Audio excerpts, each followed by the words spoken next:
कौन कौन उठता है 5 बजे? आप तो सभी समझदार हैं, आप तो उठेंगे 5 बजे 4 बजे, लेकिन बालकों के जो बालक बैठे हैं, कौन कौन उठता है 4-5 बजे?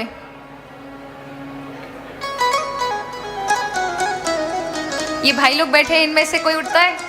आप उठते हैं 5 बजे? बहुत अच्छा। देखिए, ब्रह्म मुहूर्त का जो ब्रह्म मुहूर्त कहा जाता है, ध्यान दीजिएगा मेरी बात पर, क्यों कहा जाता है?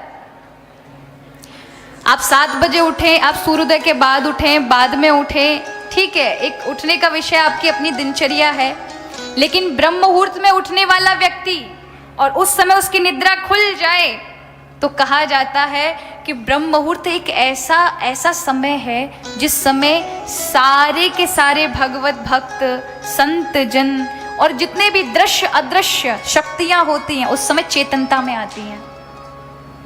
उस समय किया हुआ भगवत भजन, किए हुए अच्छे कार्य, किए हुए सोचे अच्छे वन के विचार, वो तुरंत सफल होते हैं, फलीभूत होते हैं। और कहते हैं उस समय भगवान नव चेतना बांटते हैं संसार को।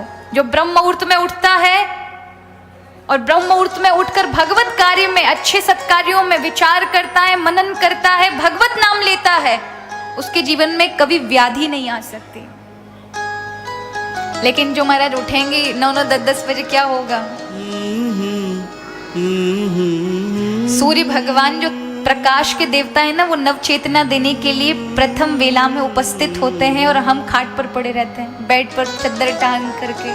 तो ठाकुर जी भी कहते हैं, वाह भैया, सोते रहो तुम, और फिर दिन के 12 बजे उठेंगे तो क्या होगा?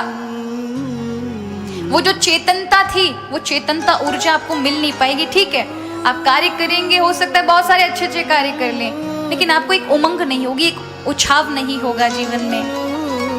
इसलिए ब्रह्म मुहूर्त कोई साधारण नहीं है, इसी में संत ऋषि जागते हैं, इसी में ही भगवत भक्त जागते हैं, इसी में ही अच्छे दान पुण्य सत्कर्म किए जाते हैं।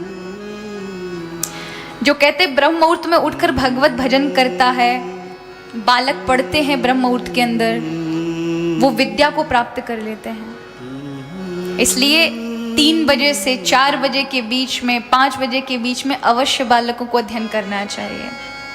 ये समय होता है जिस समय आपको बुद्धि कब विकास मिलता है, प्रकाश मिलता है, स्मृति बढ़ती है। और उस समय अगर आप सो रहे होंगे ना, तो ज्यादा दिन नहीं बुद्धू बन जाओगे महाराज।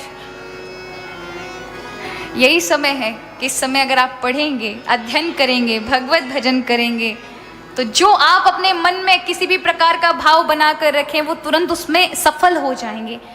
इस दुनिया में कोई भी कार्य असफल नहीं हो सकता, लेकिन आपका किया हुआ नियम, याद रखिए भगवान को नियम बड़ा प्रिय है।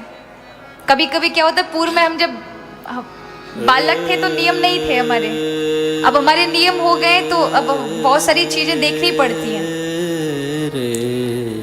तो कई बार लोग रूठ जाते हैं, उनको लगता है कि पहले तो ऐसे ही कभी भी आ जाते थे, कभी भी कमरे में आ जाते थे तो उनको ऐसे मिल जाते थे, लेकिन अब क्या है, अब थोड़े से नियम होने की वजह से थोड़ा समय मिलते हैं, हम में कुछ थोड़ा बहुत ठाकुर जी का बन जाए। अगर उसको छोड़ देंगे तो फिर हमारे पास क्या रहेगा?